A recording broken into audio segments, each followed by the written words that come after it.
Tapi jangan merasa sholat kita sudah banyak. Apa tujuan Ustadz Somad cerita Imam Ahmad bin Ambal, Imam Junaid Al-Baghdadi, Ali Zainal Abidin? Tujuan saya supaya jangan merasa sholat kita sudah banyak. Itu tujuannya. Karena sekarang banyak orang membandingkan sholatnya itu ke bawah. Kalau membandingkan sholat itu ke atas, jangan ke bawah. Kamu kok sholatnya cuman maghrib?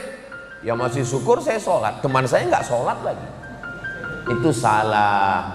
Kalau ngelihat masalah akhirat, lihat ke atas. Tapi kalau masalah dunia, lihat ke bawah. Itu untuk menenangkan hati kita. Mudah-mudahan kita termasuk orang yang melihat ke atas, sehingga kita merasa ibadah kita ini masih kurang jauh dengan ibadah orang-orang yang soleh itu. Doakan supaya yang ceramah, yang ngomong Ustadz Abdul Somad ini jangan merasa ibadahnya lebih banyak dari orang lain. Bapak Ibu mau mendoakan saya? Dari bunyinya kelihatannya nggak setuju. Insya Allah. Bismillahirrahmanirrahim. Assalamualaikum warahmatullahi wabarakatuh. Alhamdulillahilladzi bi ni'matihi tatimmus shalihat, wassalatu wassalamu ala sayyidis sadat wa ala alihi wa ashabihi ahlil fadaili wal karamat. Hadratul muhtaramin wal mukarramin, para alim, para ulama, tokoh masyarakat, hadirin hadirat yang berhadir pada subuh ini, semoga semuanya selalu dalam perlindungan Allah Subhanahu wa taala.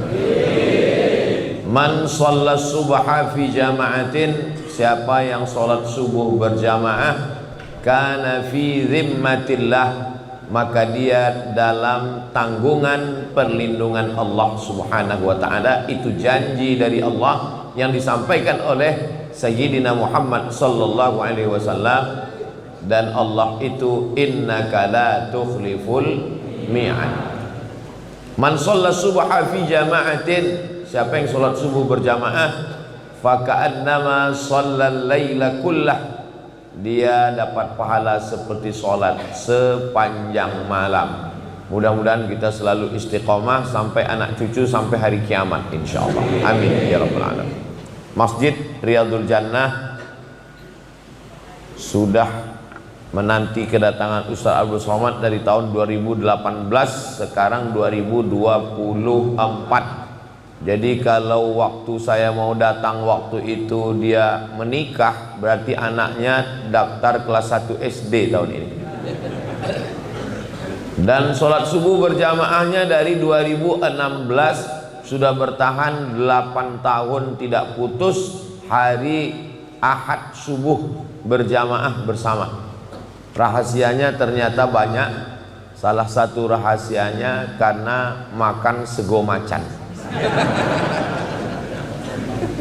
Terima kasih kepada ibu-ibu, bapak-bapak yang sudah mensupport, yang tidak tampil di hadapan masyarakat, selamat dari penyakit riya dan sum'ah. Allah menjaga hatinya tergolong dalam orang-orang yang ikhlas beramal karena Allah. Amin ya rabbal alamin. Kata Nabi sallallahu alaihi wasallam, "Idza marartum bi riyadil jannah farta'u." Kalau kamu lewat di Riyadil Jannah, taman surga, farta'u, ikut makan minum di taman surga tersebut. Lalu kata sahabat Nabi, apa ada taman surga di dunia ini ya Rasulullah? Kata Nabi, ada. Apa yang dimaksud dengan taman surga itu? Majalisuz zikri, majelis-majelis zikir. Jadi majelis kajian kita ini termasuk majelis zikir, termasuk taman surga insyaallah. Amin. Kenapa? Karena di dalamnya tidak ada lagha sia-sia. Di dalamnya hanya ada ayat Quran, hadis Nabi, nasihat, wa tawasau bil haq, wa tawasau bis sabr. Itu kenapa majelis zikir, majelis taklim, majelis solawat dipisah laki-laki dan perempuan. Karena kalau bercampur aduk, ikhtilat, rahmat Allah tidak turun. Kenapa di dalam majelisnya tidak ada boleh kata-kata lagha sia-sia? Karena Allah tidak suka kepada kesia-siaan. Kalau mau melihat kualitas keislaman seseorang, apa standarnya? Apakah titelnya, apakah pakaiannya? Bukan. Min husni islamil mar'i tarkuhu ma la ya'nihi. Kalau mau melihat kualitas keislaman seseorang, lihatlah tarkuhu ma la ya'nihi. Lihatlah bagaimana dia meninggalkan perbuatan yang sia-sia. Jadi kalau ada orang sholatnya rajin, ibadahnya penuh, tapi masih masuk dalam perbuatan sia-sia yang tidak bermakna, maka kualitas keislamannya masih rendah. Maka dengan melaksanakan sholat subuh berjamaah ini diharapkan, padahal ini hari libur, tanggal merah, hari tenang, banyak orang sibuk dari mulai Senin, Selasa, Rabu, Kamis, Jumat, Sabtu, full kerja, berangkat pagi pulang petang. Maka hari libur, hari Ahad ini adalah hari pembalasan. Nggak bangun subuh, pas ditanya nggak sholat subuh, ini minggu tenang.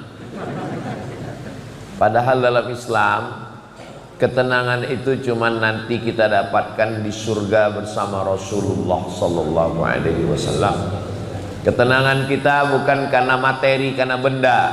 Ketenangan kita karena Allah yang menurunkan ketenangan. Huwallazi anzalas sakinata. Dialah yang menurunkan sakinah fi qulubil mu'minin, ke dalam hati orang beriman. Letak tenang itu bukan di mata, letaknya bukan di telinga, letaknya bukan di tangan, di kaki, letaknya di dalam hati. Kalau hati sudah tenang, maka pikiran ikut tenang, tangan ikut tenang, lisan pun ikut tenang. Kenapa? Karena ketenangan di dalam hati. Yang menurunkan ketenangan itu Allah. Letaknya di mana? Hati. Apa obatnya? Ala bidzikrillahi tatmainnul qulub. Dengan banyak berzikir mengingat Allah, maka hati menjadi tenang. Majelis kita majelis zikir, majelis yang dijadikan Allah sebagai majelis mendapatkan ketenangan. Maka kalau di antara jamaah ini ada yang tertidur, itu salah satu tanda hatinya tenang. Karena penyakit orang kaya, banyak harta, punya jabatan, penyakitnya insomnia, susah tidur. Sementara ada orang yang begitu ustadz langsung duduk, kelihatan langsung bisa tidur. Itu kan nikmat besar, tanpa perlu makan obat, konsultasi ke psikiater. Yang penting kita sehat, sehatnya dipakai untuk beribadah, mendekatkan diri kepada Allah Subhanahu wa ta'ala. Nabi Shallallahu Alaihi Wasallam diturunkan Allah karena manusia ini punya akal yang terbatas. Saya punya telinga, tapi saya tidak bisa mendengar apa yang diucapkan bapak yang ada di belakang sana. Saya punya mata, tapi saya tidak bisa melihat apa yang ada dibicarakan di SD Muhammadiyah Simo di depan. Simo itu kalau bahasa Marokonya singkatan dari Sidi Muhammad. Orang Maroko kebanyakan namanya Muhammad. Jadi kalau ketemu sama orang, pripun kabare Pak Simo? Simo artinya Sidi Muhammad. Sidi artinya Sayyidi, karena susah menyebut Sayyidi jadi Sidi. Perempuan Sayyidati, karena susah menyebut Sayyidati jadi Siti. Laki-laki Sidi, perempuan Siti. Bapak Ibu yang dimuliakan Allah Subhanahu wa ta'ala, yang akan kita bahas subuh ini adalah Riyadul Jannah, taman surga. Bagaimana supaya kita bisa masuk ke dalamnya? Maka disediakan pintu-pintu.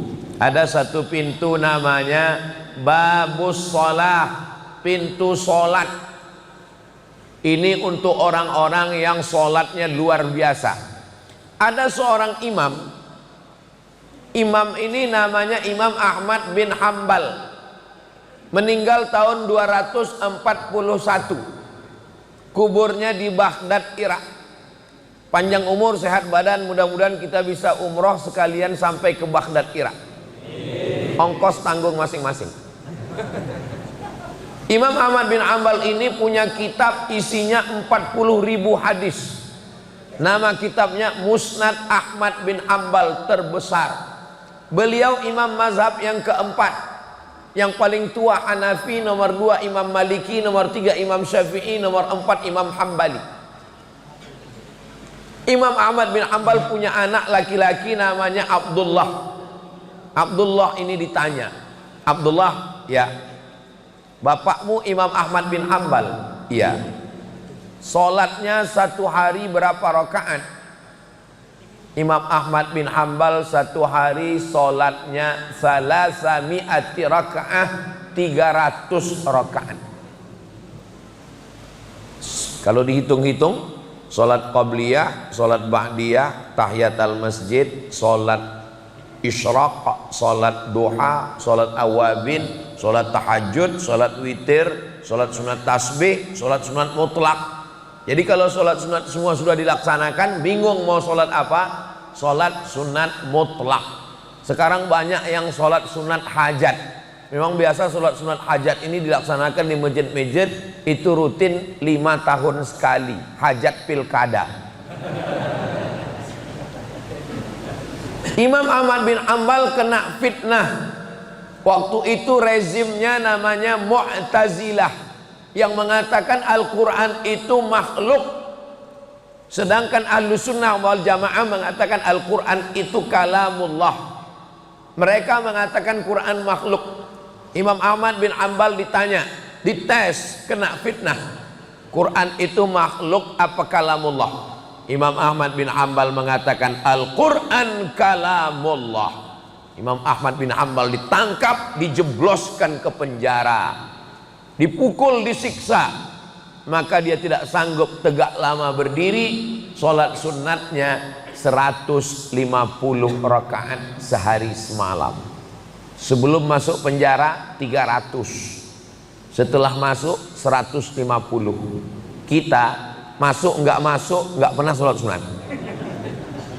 Gimana mau masuk dari pintu surga babus sholat? Alhamdulillah Ustaz Somad, suami saya ini sekarang sudah sholat sejak mendengar kajian Ustadz di YouTube. Sholat apa, Bu? Idul Adha. Itu pun karena mau ngambil kupon kurban. Enggak apa-apa sebagai permulaan. Tapi ingat, inna awwala ma yuhasabu bihil abdu yaumal qiyamah. Yang pertama kali dihisab, dihitung dari seorang hamba itu adalah sholatuhu, sholat. Idza sholahat, kalau sholatnya baik, sholahal amalu kulluh, semua amalnya jadi baik. Wa idza fasadat, kalau sholatnya rusak, fasadal amalu kulluh, semua amal ibadahnya rusak. Menurut mazhab Hambali, yang tadi saya ngomong Imam Ahmad bin Hambal sholat 300 rakaat sehari semalam itu, Imam Hambali berpendapat orang yang gak sholat kafir. Makanya kalau Bapak Ibu pernah dengar ceramah Ustadz di YouTube, siapa yang gak sholat otomatis istrinya sudah fasah. Fasah bahasa Arabnya, bahasa kitanya pisah. Pisah itu apa sama dengan tolak, Pak Ustadz? Enggak. Kalau tolak itu laki-laki yang mencerai istrinya, namanya tolak. Kalau istrinya yang menggugat, namanya khulu'. Kalau otomatis pisah, namanya fasah. Salah satu sebabnya suaminya murtad, na'udzubillah. Kalau suami tiba-tiba murtad atau istri tiba-tiba murtad, itu otomatis fasah.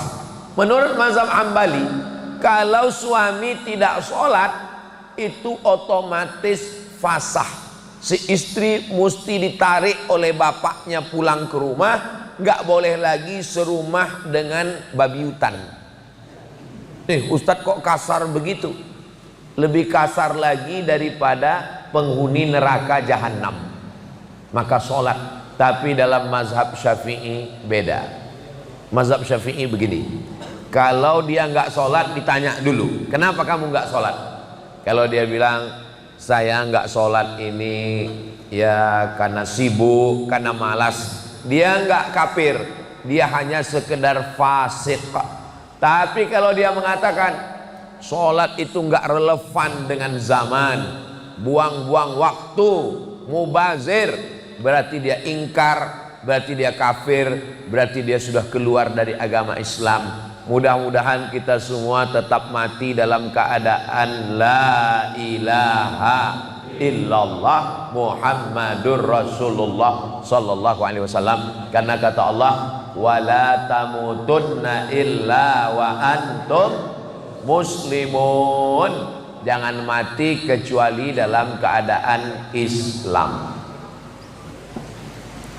Ada nggak yang lebih banyak lagi sholatnya daripada Imam Ahmad bin Hambal? Ada seorang ulama namanya Imam Junaid Al-Baghdadi.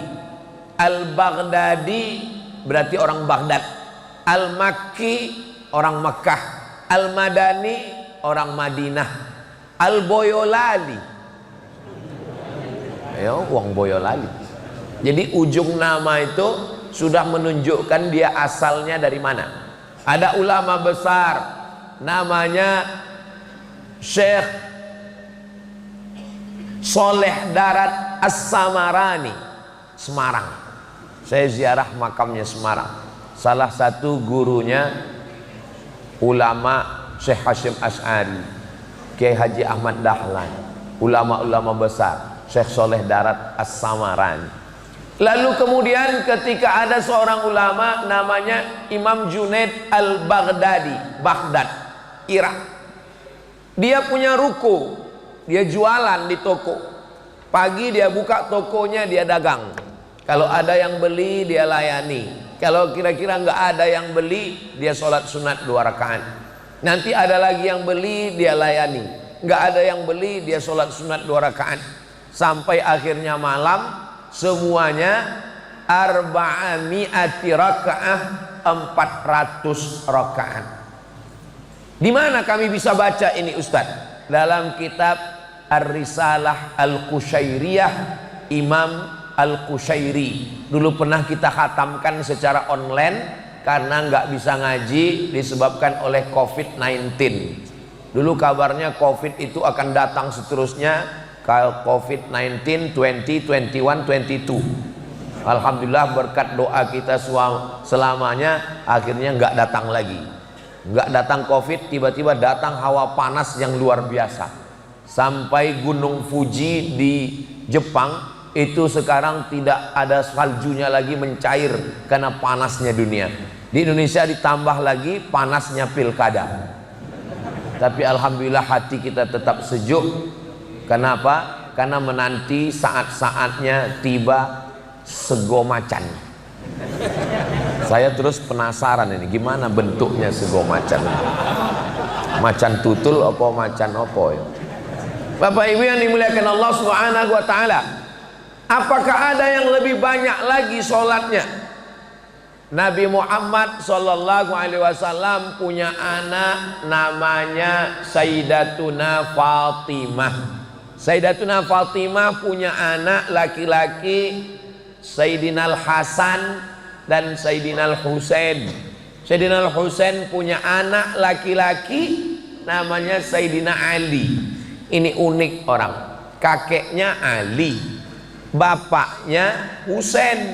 Husain punya anak Ali lagi. Orang Arab biasa gitu ngasih nama.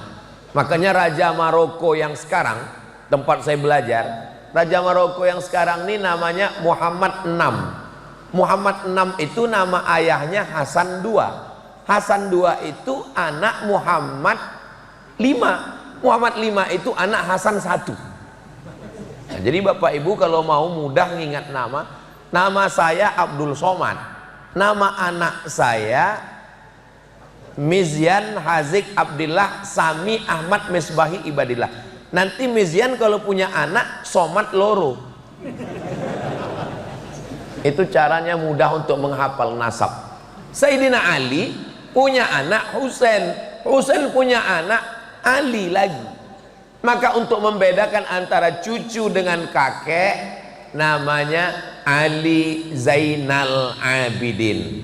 Zainal artinya perhiasan, Abidin ahli ibadah. Perhiasan ahli ibadah. Kenapa dia disebut perhiasan ahli ibadah? Karena banyak ibadahnya. Ibadahnya apa? Gelarnya yang lain namanya sajjad, sujud. Orang yang banyak sujud sajjad. Kenapa dia disebut banyak sujud? Karena sehari semalam alfa sajadah, dia bersujud 1000 kali sujud. Di mana kami bisa lihat riwayat ini? Nama kitabnya Syiar A'lam An-Nubala. Nama penulisnya Imam Az-Zahabi. Imam Az-Zahabi ahli hadis yang paling ketat dalam periwayatan. Ada kitab namanya Kitab Al-Mustadrak, ditulis oleh Imam Al-Hakim. Imam Al-Hakim kalau mengatakan hadis ini sahih, hadis ini sahih. Kalau Imam Al-Hakim mengatakan hadis ini sahih, tidak diterima oleh sebagian ahli hadis sebelum Imam Az-Zahabi menyetujuinya. Maka muncul kaedah dalam ilmu hadis, sahahahul hakim wa wafaqahul Zahabi. Disahihkan oleh Imam Al-Hakim, disetujui oleh Imam Az-Zahabi. Saya suka baca biografi Imam Az-Zahabi karena beliau orangnya terpercaya dalam meriwayatkan riwayat-riwayat. Riwayat dari beliau bahwa Imam Ali Zainal Abidin sujudnya sehari semalam 1000 kali sujud. Jadi kalau kita hitung sholat kita, bangun malam sholat sunat wudhu, sholat sunat taubat, sholat sunat tahajud, sholat sunat hajat, sholat sunat witir, tahiyatul masjid, qobliyah subuh, sholat subuh, nanti jam 5 lewat 20 lewat 25 sholat sunat isyraq, sholat sunat duha, qobliyah zuhur, sholat zuhur, ba'diyah, qobliyah asar, sholat asar, qobliyah maghrib, maghrib, ba'diyah maghrib, qobliyah isya, sholat isya, ba'diyah isya. Berapa itu Ustaz? Wakeh. Tapi jangan merasa sholat kita sudah banyak. Apa tujuan Ustaz Somad cerita Imam Ahmad bin Ambal, Imam Junaid Al-Baghdadi, Ali Zainal Abidin? Tujuan saya supaya jangan merasa sholat kita sudah banyak. Itu tujuannya. Karena sekarang banyak orang membandingkan sholatnya itu ke bawah. Kalau membandingkan sholat itu ke atas, jangan ke bawah. Kamu kok sholatnya cuman maghrib? Ya masih syukur saya sholat, teman saya nggak sholat lagi. Itu salah. Kalau ngelihat masalah akhirat, lihat ke atas. Tapi kalau masalah dunia, lihat ke bawah. Itu untuk menenangkan hati kita. Mudah-mudahan kita termasuk orang yang melihat ke atas, sehingga kita merasa ibadah kita ini masih kurang jauh dengan ibadah orang-orang yang soleh itu. Doakan supaya yang ceramah, yang ngomong Ustadz Abdul Somad ini jangan merasa ibadahnya lebih banyak dari orang lain. Bapak Ibu mau mendoakan saya? Dari bunyinya kelihatannya nggak setuju gitu. Insya Allah. Babus sholat. Yang kedua ada pintu namanya Babur Rayyan. Rayyan ini dimasuki oleh orang-orang yang dia pilih ibadah khusus. Saya Ustadz Abdul Somad, sholat ini saya nggak bisa banyak-banyak. Kenapa? Kaki saya sakit, nggak bisa tegak, sakit pinggang, rukuk nggak bisa, sujud lama-lama berkunang-kunang. Tapi ibadah yang satu lagi saya bisa. Apa itu? Nahan makan dan minum. Ini bagi mereka yang banyak puasa sunat.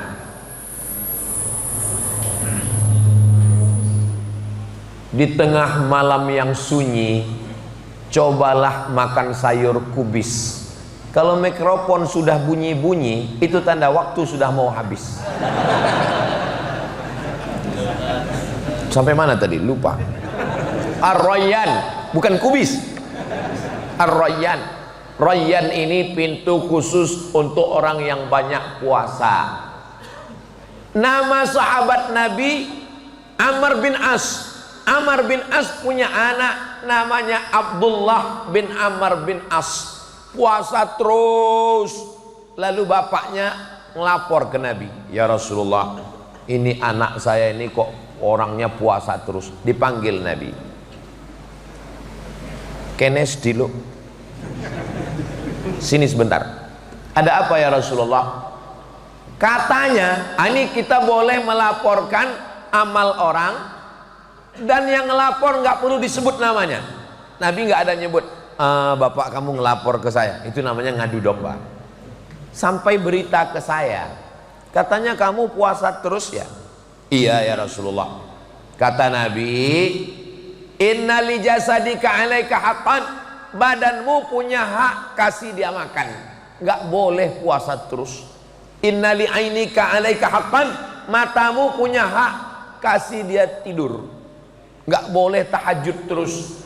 Inna li ahlika alaika haqqan, istrimu punya hak, kasih dia kebutuhan zahir dan batin. Nggak boleh meninggalkan istri lama-lama. Jadwal saya di Jawa Tengah itu hanya 3 malam. Malam Sabtu, malam Ahad, malam Senin. Senin saya pulang. Sumatera Utara 3 malam, Sumatera Barat 3 malam, Jawa Timur 3 malam, Jawa Tengah 3 malam. Di luar itu saya enggak datang. Jadi mohon kalau ada yang ngundang saya enggak datang, ini saya kasih tahu supaya jelas, jangan ada dusta di antara kita.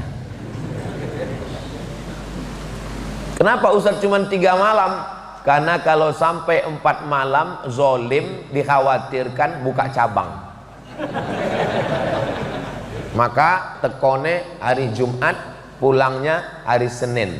Sabtu, Ahad, Senin pulang dari Kulon Progo langsung ke Pekanbaru. Mudah-mudahan selamat sampai tujuan. Amin ya rabbal alamin. Tapi saya sanggup puasa ya Rasulullah. Kalau kamu sanggup puasa bagus, tapi perhatikan dirimu. Kamu puasa saja 3 hari, 13, 14, 15. Man jaa bil hasanati falahu asyru amsalihha. Siapa yang melaksanakan 1 dibalas 10. 13, 14, 15, 10, 20, 30. 3 hari sama dengan 30 hari. Saya sanggup lebih banyak daripada itu. Senin, Kemis, Senin, Kemis, Senin, Kemis, Senin, Kemis, 8 hari. Saya sanggup. Ini lama-lama laron ini masuk mulut. Saya sanggup lebih banyak lagi daripada itu. Ahabbu shaum ilallah shaumi Daud. Puasa yang paling disukai Allah, puasane Nabi Daud. Yasumu yauman, puasa sehari, wa yuftiru yauman, makan sehari. 1, 3, 5, 7, 9, 11, 13, 15, 17, 19, 21, 23, 25, 27, 29, 15 hari. Puasa Daud. Ini banyak yang salah ngomong, Ustadz Somad, apa hukumnya suami saya sholat Daud? Gimana Bu, sehari sholat sehari enggak? Enggak ada itu. Ini pasti salah dengar ini. Yang namanya puasa Nabi Daud, sehari puasa, sehari makan. Ini yang paling afdal. Sebanyak-banyaknya 15 hari dalam sebulan. Adapun puasa sepanjang hari, sepanjang tahun, itu namanya puasa dahar. Puasa dahar. Dahar sepanjang hari. Tapi bahasa Jawa dahar malah ya makan. Dahar. Sampean puasa dahar. Loh kok makan? Dahar maksudnya puasa sepanjang hari. Ini ikhtilaf antar ulama. Ulama yang membolehkan puasa dahar sepanjang hari setiap tahun itu berdasarkan amalan sahabat Nabi. Yang laki-laki namanya Abdullah bin Umar, anak Umar bin Khattab. Yang perempuan namanya Sayyidatuna Aisyah, anak Abu Bakar Siddiq. Setelah Nabi meninggal, Aisyah itu puasa dahar sepanjang tahun. Jadi kalau di antara bapak ibu yang mau puasa sepanjang tahun, misalnya suaminya udah meninggal, dia tidak masakkan siapapun, pekerjaannya tidak berat, maka dia boleh puasa dahar. Tapi bapak nggak boleh puasa dahar, karena kalau bapak puasa sepanjang tahun, yang nyari nafkah, ngasih makan anak istri sekolah, pak, anak kita mau bayar uang sekolah, saya puasa dahar. Berpuasa sunat, ngasih nafkah wajib. Gara-gara yang sunat meninggalkan yang wajib, haram hukumnya. Kerja di kantor, kena penyakit 6L, lemah, letih, lesu, letoy, loyo, lunglai. Orang mau ngurus KTP, mau ngurus macam-macam, apalagi bapak polisi, nggak boleh puasa dahar. Nanti dia nggak bisa razia. Orang lewat nggak pakai helm, dia, Pak itu nggak pakai helm. Saya udah nggak ngelihat lagi, udah ngantuk. Nggak boleh, karena dia memegang amanah dari negara. Dia puasanya Ramadan. Kenapa? Karena ini wajib. Adapun puasa sunat, memegang amanah, menjaga keamanan, keselamatan, wajib hukumnya. Sedangkan sholat sunat, maka puasa sunat nggak boleh meninggalkan yang sunat gara-gara yang wajib. Nggak boleh meninggalkan wajib gara-gara yang sunat. Paling tinggi wajib, di bawah wajib sunat. Antara sunat dengan wajib, sunat muakkad. Yang di bawah mubah.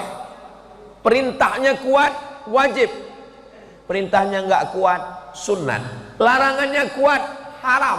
Larangannya nggak kuat, makruh. Nggak disuruh, nggak dilarang, mubah. Nah, ini yang 5 ini jangan di otak-atik. Jangan sampai yang makruh dinaikkan ke haram, yang sunat dinaikkan ke wajib, akhirnya jamaah sesak napas. Karena memberat-beratkan umat Nabi Muhammad sallallahu alaihi wasallam. Nah, jadi siapa yang sanggup puasa Senin Kamis, bagus. Mahasiswa-mahasiswa, adik-adik, anak muda, bagus puasa Senin Kamis, ngirit jajan. Dan bagus juga karena anak muda ini libido seksualnya bertambah, maka kalau di kampus dia puasa itu bisa mengurangi nafsu seksual. Bro, itu ada cewek cakep, aku udah nggak ngeliat, ntarlah habis buka puasa baru cas lagi. Bagus. Nah, tapi saya pernah datang ke salah satu kota di Jawa Tengah, nggak boleh sebut nama kotanya, menjaga kode etik jurnalistik. Pas lagi saya sampai ke rumah jamaah ini, makanan di atas meja makan, wakeh tenan. Saya pun makan. Loh, Bapak Sohibul Bait, tuan rumah nggak makan? Saya puasa Pak Ustadz. Saya dalam hati, saya kan tamu ini. Masa kok nggak dihormati ya dalam hati? Cuman nggak enak ngomong kan. Rupanya memang saya tiap hari puasa Pak Ustadz. Bapak puasa dahar, saya puasa sepanjang tahun Pak Ustadz. Sudah berapa lama? 2 tahun, 20 tahun. Orangnya sehat walafiat. Seandainya beliau didudukkan di samping saya sekarang, terus bapak ibu nanya, mana yang sakit? Mungkin saya yang sakit, karena saya kurus. Beliau tegap sehat. Jadi puasa dahar ini bukan hanya di zaman dulu, di zaman sekarang pun ada. Saya lagi jalan-jalan ke rumah jamaah. Sampai di rumah jamaah, jamaah ini ngasih selebaran iklan. Ustadz tolong baca ini. Saya baca iklannya, namanya fasting terapi. Terapi kita sudah tahu terapi. Fasting nggak makan. Orang barat di Amerika mengajarkan fasting terapi, nggak makan berat. Tapi boleh minum boleh, asap boleh. Tapi makan nasi, makan gandum nggak boleh, yang berat-berat nggak boleh. 1 bulan 8 hari untuk membakar kelebihan kalori, kelebihan karbohidrat. Makanya sekarang banyak orang yang diet karbo. Jadi pas kita makan nasi, dia makan sayur, makan ikan, pas ditanya nggak makan nasi, diet karbo. Sego macan, nggak makan sego. Enggak, saya diet karbo. Segonya untuk kamu, macannya untuk saya. Bapak Ibu yang dimuliakan Allah Subhanahu wa taala.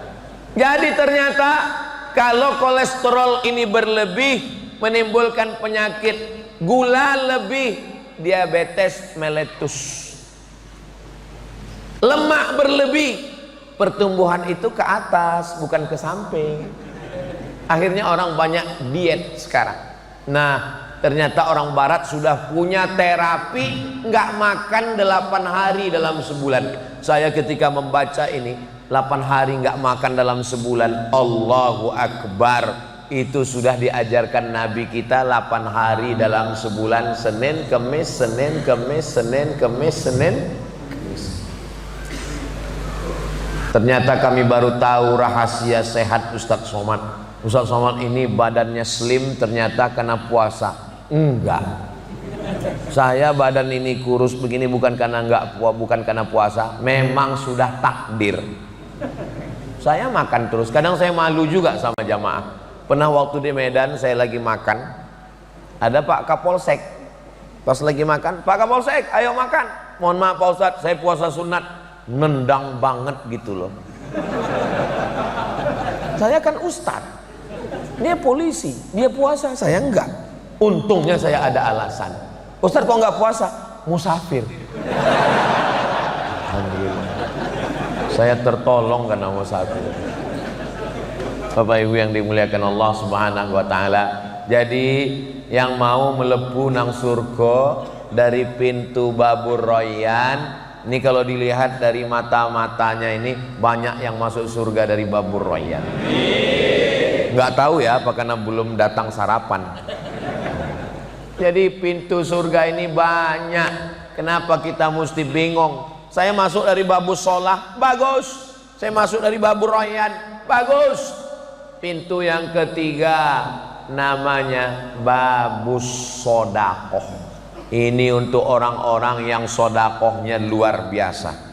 Ketika Abu Bakar Siddiq hijrah bersama Nabi Muhammad sallallahu alaihi wasallam, Abu Bakar itu nama ayahnya Abu Quhafah.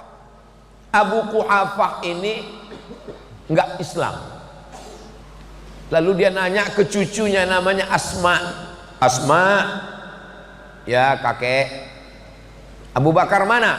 Abu Bakar sudah pergi bersama Nabi Muhammad sallallahu alaihi wasallam. Oh, pasti emas Abu Bakar habis dibawa oleh Muhammad karena dia benci. Lalu kemudian Asma datang ngambil kain. Asma datang ngambil kain. Jangan khawatir, saya pakai celana panjang. Asma memasukkan batu ke dalam kain. Lalu ngasih tahu ke kakeknya Abu Quhafah, "Kek, coba pegang." Lalu Abu Quhafah megang. Oh, masih ada emasnya. Padahal emasnya sudah dibawa semua hijrah. Yang ada di dalam kain itu batu untuk mengelabui. Kok Abu Quhafah buta? Dia nggak tahu. Dia pegang. Oh, Cik Ono, masih ada emas. Padahal batu yang di dalam kain, semua emas itu sudah dipakai hijrah bersama Nabi Muhammad sallallahu alaihi wasallam.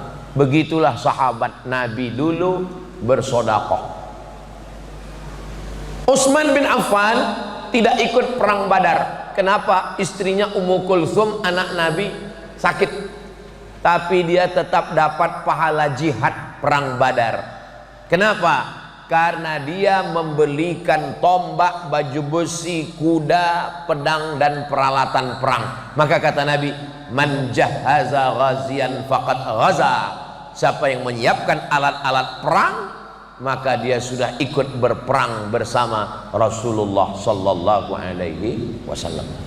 Jadi babus sodakoh itu ada tulisan sedulur sakjatine, saudara sejati, betul? Bukan saudara sesama pemilik kebun jati. Di bawah ada tulisan pembangunan pondok pesantren Riyadul Jannah tahap kedua. Bersedekahlah, pembebasan tanah, asrama dan kelas. Ingat, malaikat maut sudah dekat. Siapa yang jamin besok pagi masih hidup? Enggak ada. Siapa yang jamin hari Rabu tanggal 27 yang daftar KPU itu hidup semua? Enggak ada yang jamin. Maka yang paling pasti dalam hidup ini adalah mati. Calon kepala daerah belum tentu jadi. Calon orang kaya belum tentu kaya. Tapi calon mati pasti. Bagus bagi yang ada usaha sablon baju kaos. Mati pasti. Kirim ke nomor rekening Riyadul Jannah. Saudara yang dimuliakan Allah Subhanahu wa taala, maka ini ada namanya satu pintu babus sedekah. Nabi Muhammad sallallahu alaihi wasallam sampai ke kota Madinah. Sampai di Madinah ada orang mau ngasih tanah. Ini tanah untuk Masjid Nabawi. Nabi beli. Berarti waktu sudah habis. Nabi beli tanah Masjid Nabawi. Itulah tanah yang sekarang ma baina baiti wa mimbari, antara rumahku dan mimbarku raudhatun min riyadil jannah, salah satu dari taman surga Riyadul Jannah. Ini diambil dari hadis Nabi Muhammad sallallahu alaihi wasallam. Dari dinding rumah Nabi ke mimbar Nabi 22 meter, ke belakang 15 meter, yang disebut dengan raudhah.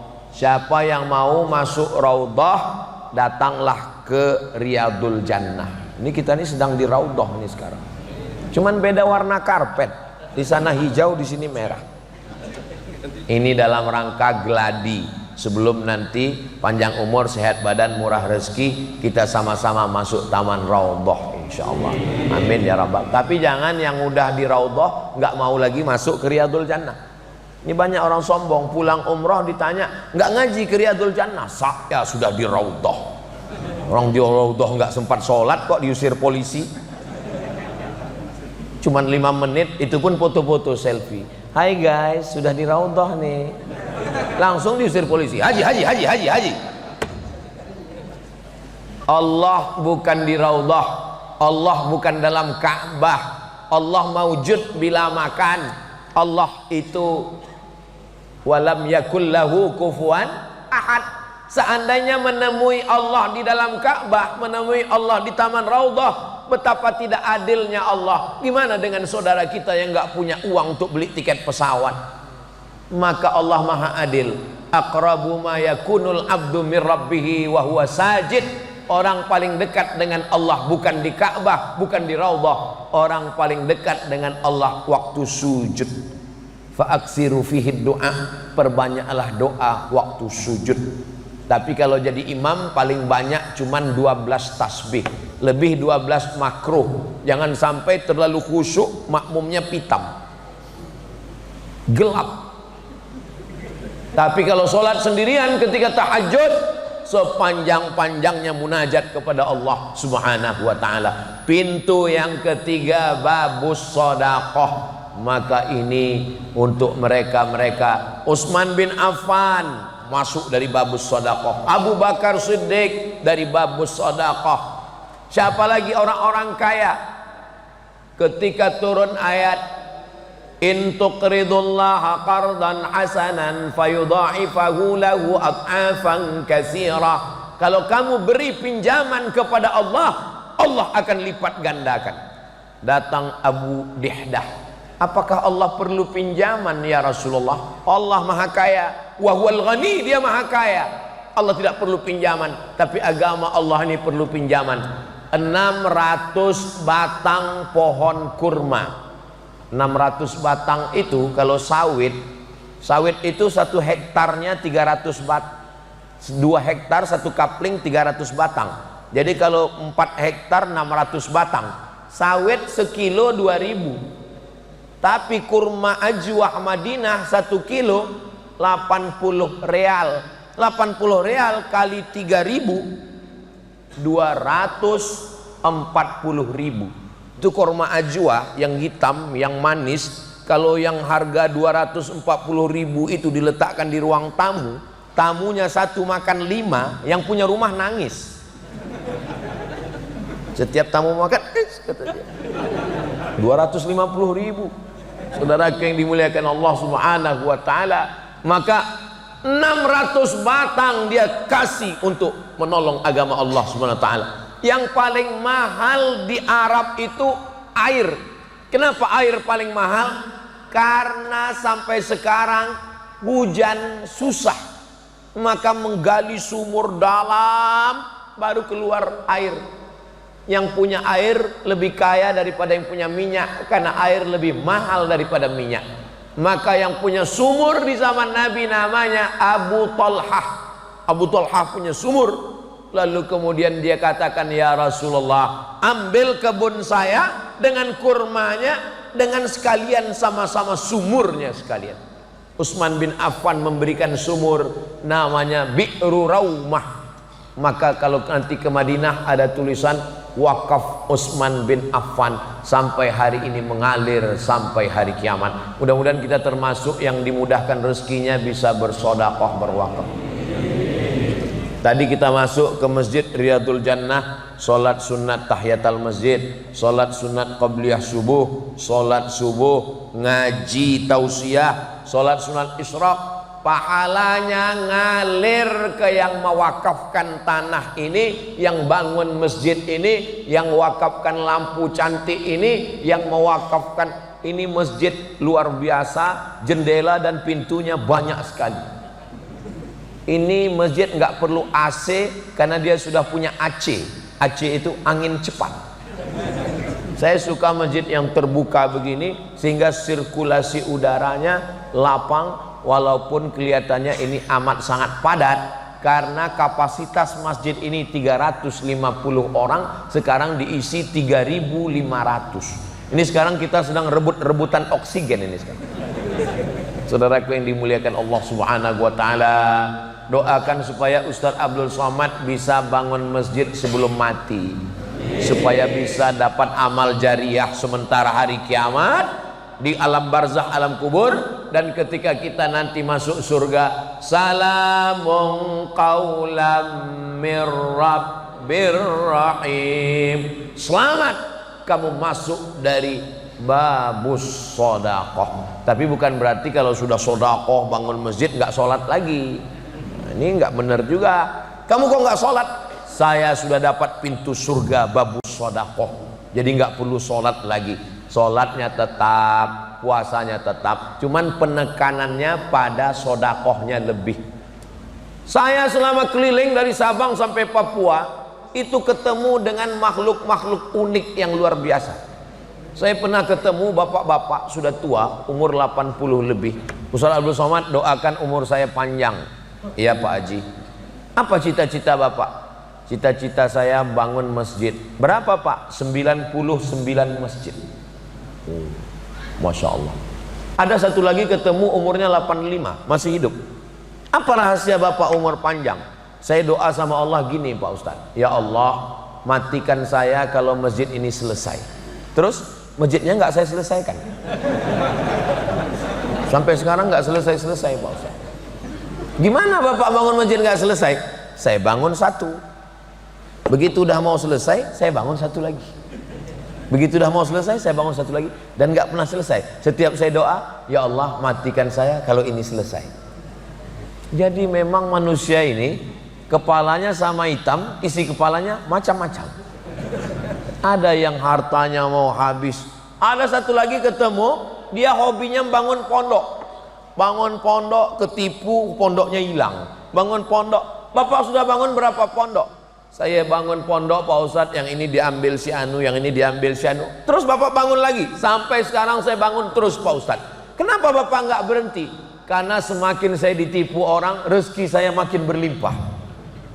Memang saya rencana nanti kalau waktu ada lapang, nggak sibuk lagi, saya mau nulis buku judulnya Manusia-manusia unik yang saya temui.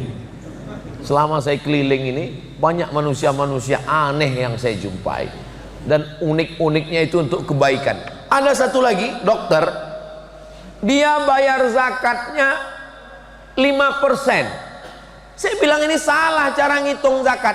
Zakat itu 2,5%. Kenapa kamu bayar 5%? Gini Pak Ustadz, petani yang pergi ke sawah, waktu pagi dia berangkat ke sawah itu masih bisa dibedakan ini orangnya, ini sapinya. Pas sore pulang kena lumpur, sama bentuknya. Kata dia ya, bukan saya yang ngomong. Tapi pas bayar zakatnya berapa Pak Ustadz? Saya bilang kalau pakai tada hujan 10%. Nah, kalau pakai irigasi 5%. Masa petani yang panas-panasan 5%, saya kok 2,5%? Saya tinggal pakai AC, pakai mobil, masa saya 2,5%? Saya malu sama Allah Pak Ustadz. Ya terserahlah Pak, saya bilang. Orang-orang begini ada. Jadi zakatnya tetap 2,5%. Yang kelebihan 2,5% itu dihitung sebagai sodakoh, bukan soman, sebagai sodakoh. Ternyata orang-orang yang begini ada, dimuliakan Allah Subhanahu wa ta'ala.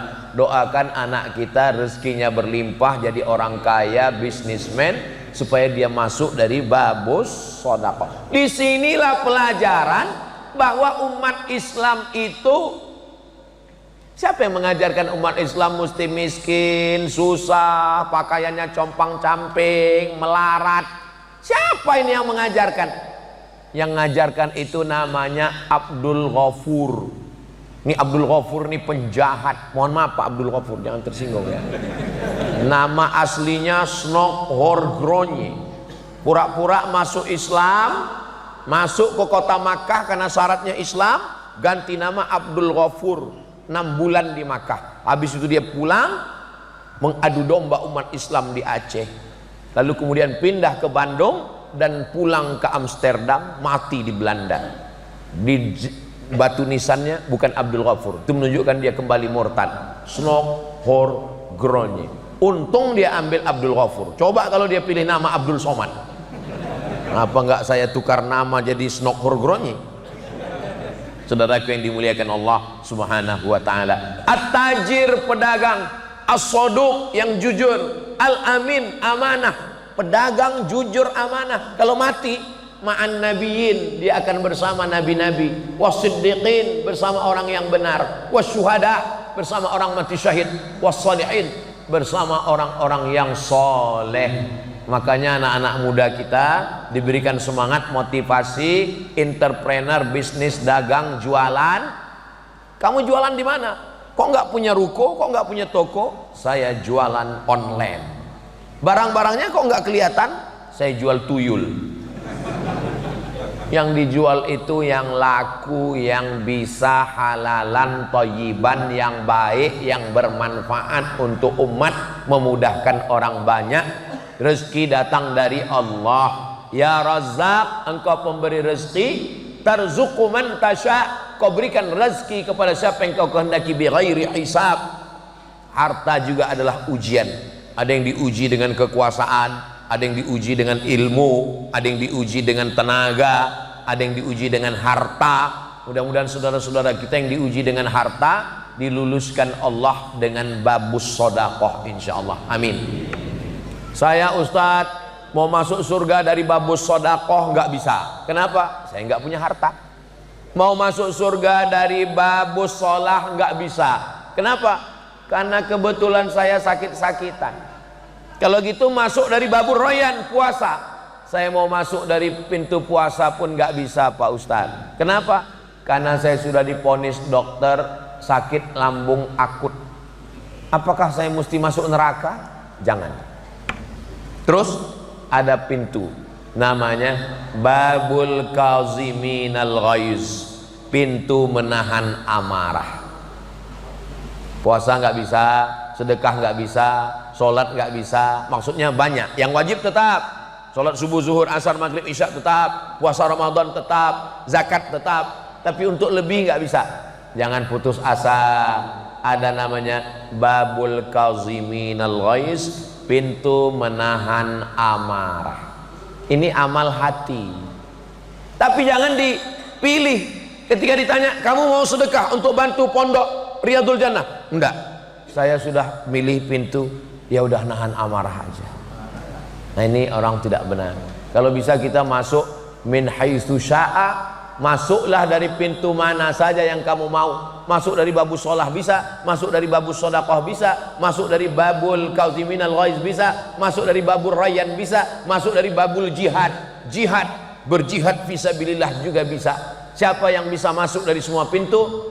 Yang bisa masuk dari semua pintu adalah Abu Bakar Siddiq. Mudah-mudahan kita termasuk golongan Abu Bakar Siddiq yang masuk dari semua pintu insyaallah. Amin ya rabbal alamin.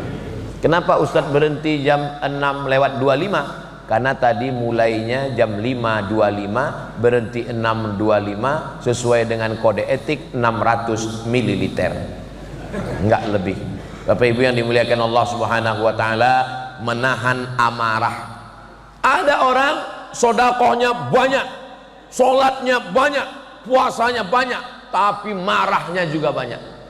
Ibu kalau kebetulan suaminya pemarah, jangan balas marah. Karena marah dibalas marah, ledakan bom atom Hiroshima Nagasaki.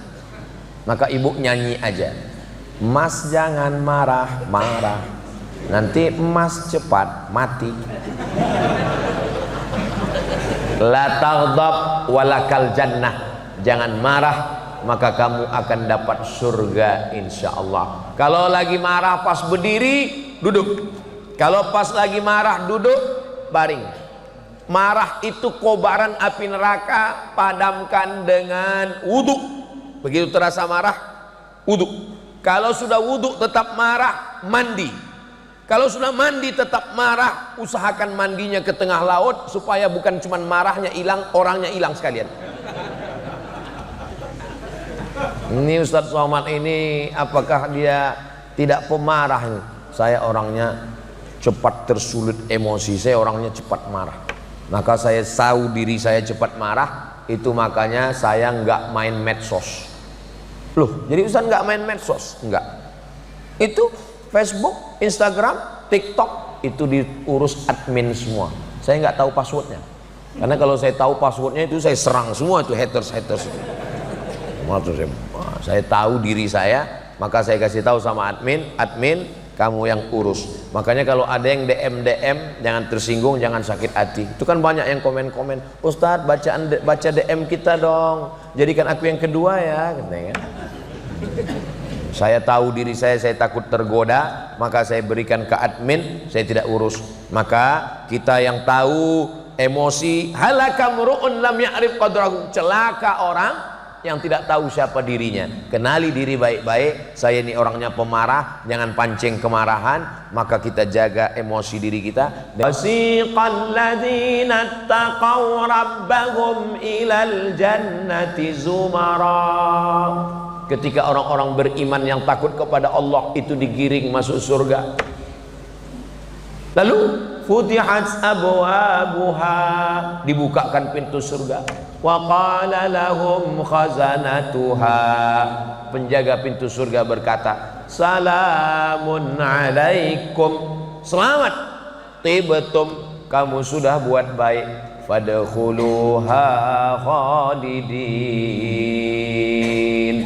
Semua jamaah Riyadul Jannah ini masuk surga.